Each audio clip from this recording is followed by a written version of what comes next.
성경 말씀은 마태복음 5장 9절입니다. 예수님은 팔복에서 7번째로 화평하게 하는 자가 복이 있다라고 말씀을 하십니다. 사람들은 세상의 평화를 원하고 있습니다. 그래서 여러 가지 방법을 사용하여 세상을 평화롭게 만들려고 노력합니다. 크게 두 가지 방법을 사용합니다. 하나는 무력을 사용함으로써 세상의 평화를 만들어 보려고 합니다. 지금까지 세상에 수많은 전쟁들이 있었는데 그 중에 상당수는 평화를 위해서 하는 전쟁이라고 주장하면서 했습니다. 그러나 무력과 전쟁으로 평화를 유지하려는 것은 별로 효과적인 방법이 아닙니다. 무력은 더 심한 무력이나 피해 보복을 부르기 때문입니다. 두 번째는 대화와 협상을 통해서 평화를 얻으려고 하는 방법입니다. 이 방법은 첫 번째 방법보다는 낫다고 할 수 있지만 이 방법도 그렇게 효과적인 방법은 아닙니다. 왜냐하면 우리 타락한 인간들은 대화나 협상을 통해서 그렇게 쉽게 평화를 유지할 수 있는 존재들이 아니기 때문입니다. 만약 이 방법이 가능했다면 이 세상은 이미 평화로 충만했을 것입니다. 그렇다면 이 세상에 진정한 평화를 가져오는 방법은 없는 것일까요? 있다면 그것은 어떤 방법이겠습니까? 성경은 우리 한 사람 한 사람이 하나님이 주시는 진정한 평화를 체험하고 변화될 때 이 세상에 평화를 주는 사람으로 살아갈 수 있음을 가르쳐 줍니다. 그렇습니다. 이 세상의 진정한 평화는 무력이나 대화로 가능한 것이 아니라 우리 한 사람 한 사람이 하나님이 주시는 진정한 평화를 체험하고 그 평화를 나눠주는 사람으로 살아갈 때 가능합니다. 오늘날 많은 사람들이 평화를 누리고 있지 못합니다. 죄로 인해 평화를 잃어버렸기 때문입니다. 원래 에덴 동산은 평화가 충만한 곳이었습니다. 하나님과 사람들 사이에 평화가 충만했고 사람들과 사람들 사이에도 평화가 충만했습니다.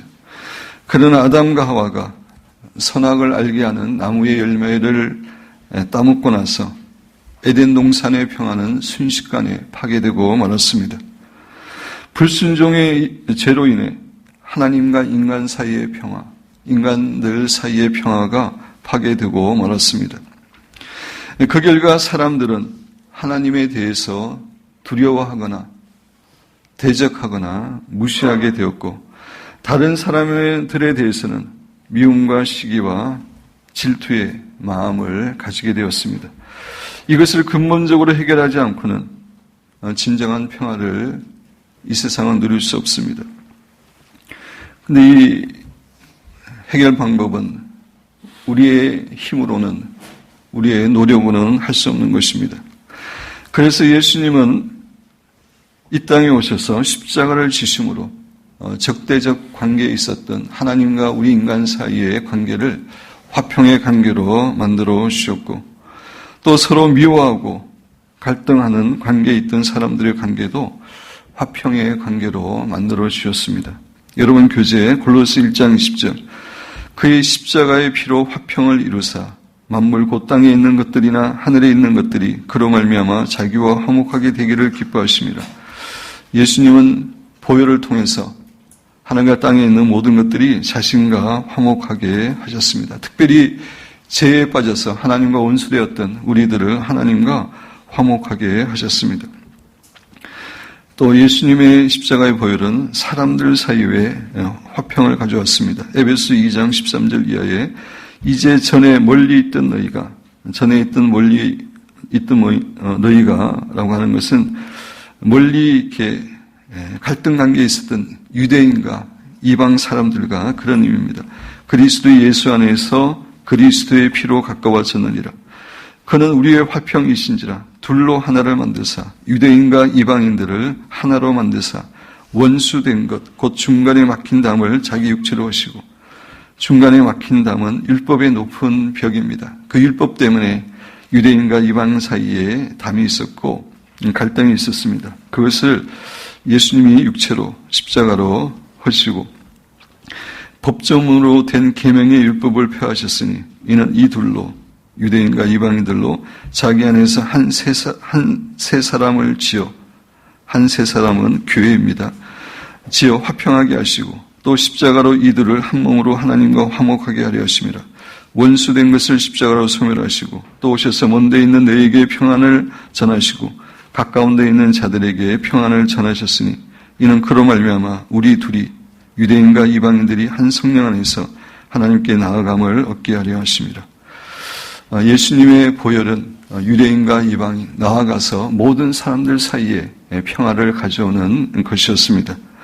아담과 하와가 범죄함으로 평화를 잃어버리게 되었는데 예수님께서는 십자가를 통해서 그 평화를 회복시켜 주신 것입니다.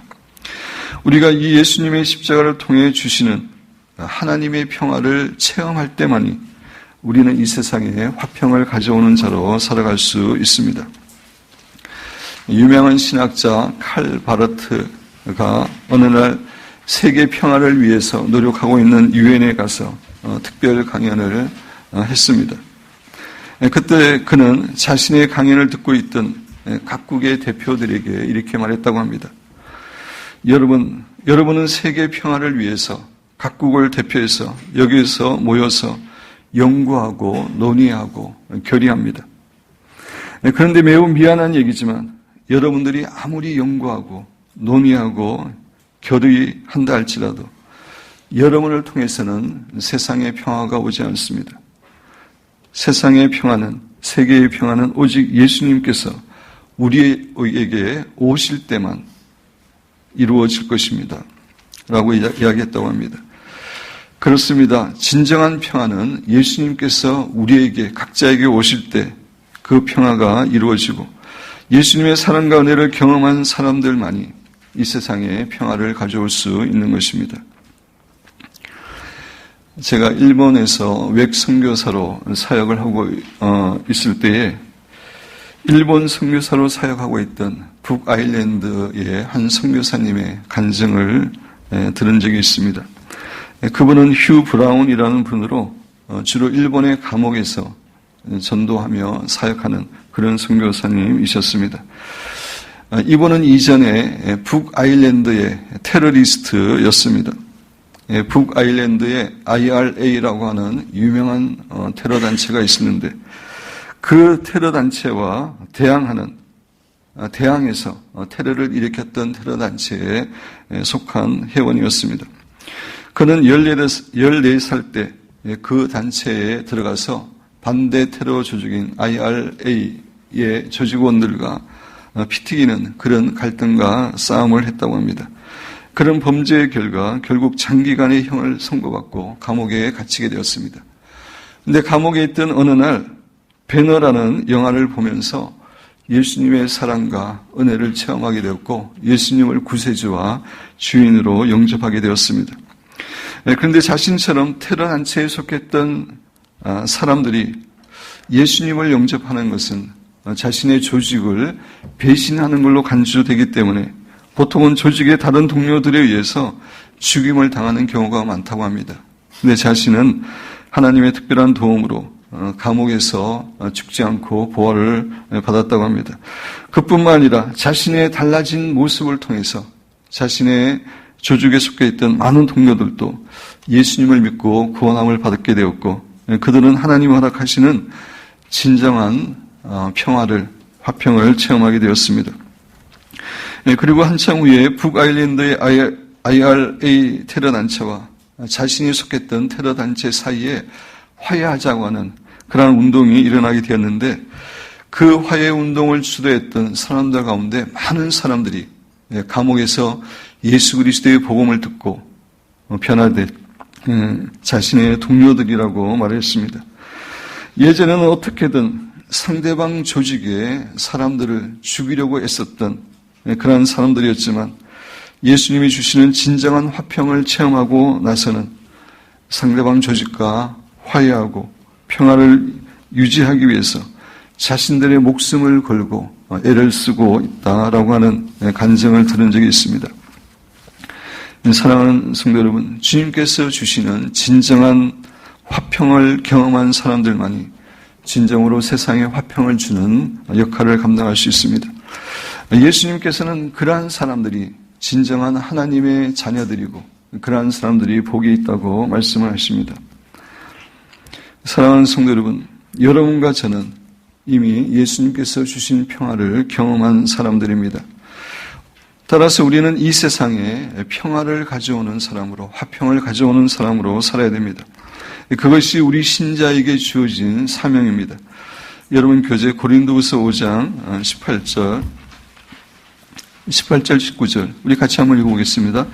모든 것이 하나님께로부터 났으며 그가 그리스도로 말미암아 우리를 자기와 화목하게 하시고 또 곧 하나님께서 그리스도 안에 계시사 세상을 자기와 화목하게 하시며